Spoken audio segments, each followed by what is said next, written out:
Come on. Kris, I'm so proud of this young lady. I love her and her family, and I'm just so thankful for what she's done for the Lord and how God is using her.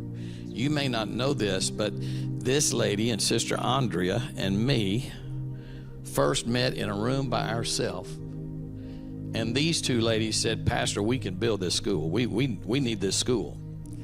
And they went to work, and I'm telling you, well, if they were charging for it, we'd be in so much debt, we'd have to call the National Treasury or that guy with the cryptocurrency. Was it KSG? But they went to work, and they worked hundreds of hours. And she did all of the graphics. She did the logo. She did all. She's unbelievable. So her name is Kris Valladares. Her mother is Sister Myrna. They drove all the way to Little Rock.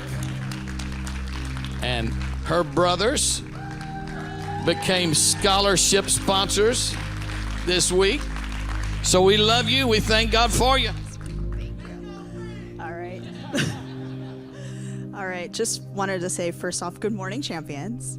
I'd like to first honor each of these incredible women here today. And of course, our Pastor Hutchins for this amazing moment that he's crafted here for us today.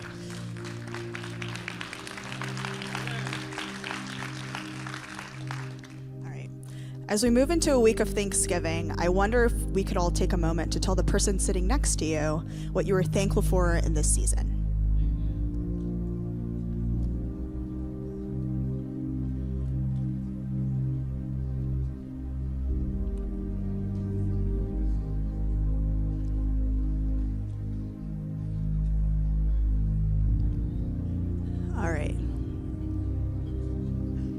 All right, now what did each of you share?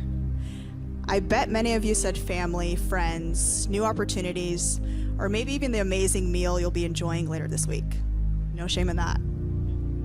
But for me, when I begin to think about what I'm thankful for in this season, I'm endlessly thankful for God's perfect timing in my life.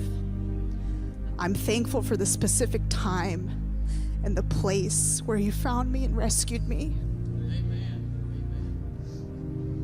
You see, I grew up not really having a relationship with God. I knew of Him, but I never sought Him. I moved through much of my life thinking that everything that happened was a combination of luck and hard work. I found myself in a number of situations that I shouldn't have been in, and I kept company that didn't bring positivity into my life.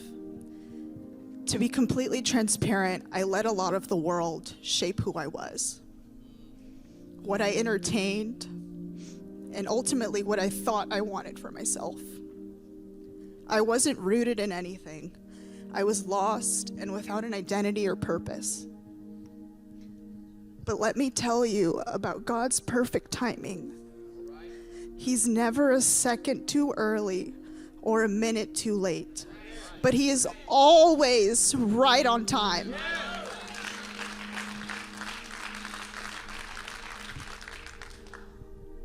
So God found me in a moment of pure chaos, where everything I had known to be safe was no longer that. My life was turned upside down in a matter of hours. The people who I thought I could always lean on were nowhere to be found. And in those moments, I was afraid and felt utterly alone. But in the midst of all of that chaos around me, in those deafening moments of silence, I cried out to the one that I had never turned to before. And I asked Him, God, if You're listening, speak to me now, because I cannot do this alone this time. And He began to speak to me and console me in one of the darkest moments of my life. It was only then that I realized I was never truly alone, that He was always there, quietly waiting on me. This pivotal moment in my life always reminds me of Isaiah 55:6. Seek ye the Lord while He may be found. Call ye upon Him while He is near. All it takes is an invitation. That's all it takes for the great healer to come into your life and change it all for his glory. All you have to do is be open and call on his name, and he will meet you right where you are, wherever you are.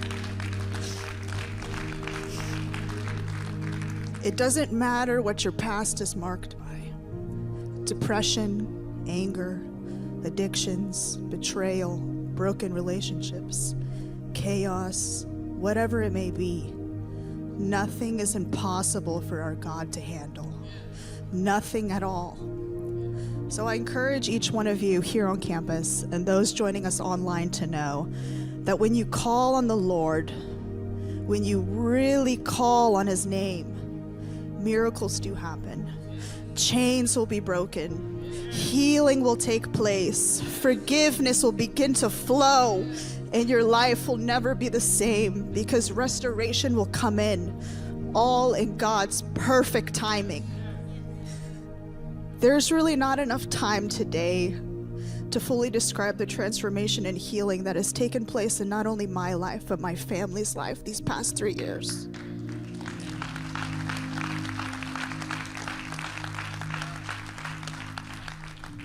But what I can stand here and tell you today is that even though a chaotic situation tried to destroy my life and our lives, Jesus took it and turned it into a new beginning.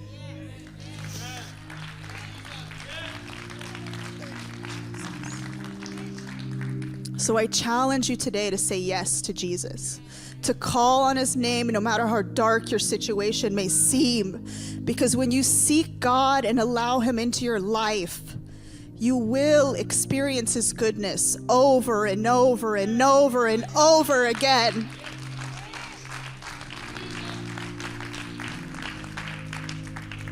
So I urge you all to really think of Jesus as a friend, as a great father that he is, and to lean on him even when you think that the world is up against you, that he's there and he's always going to be there to save you.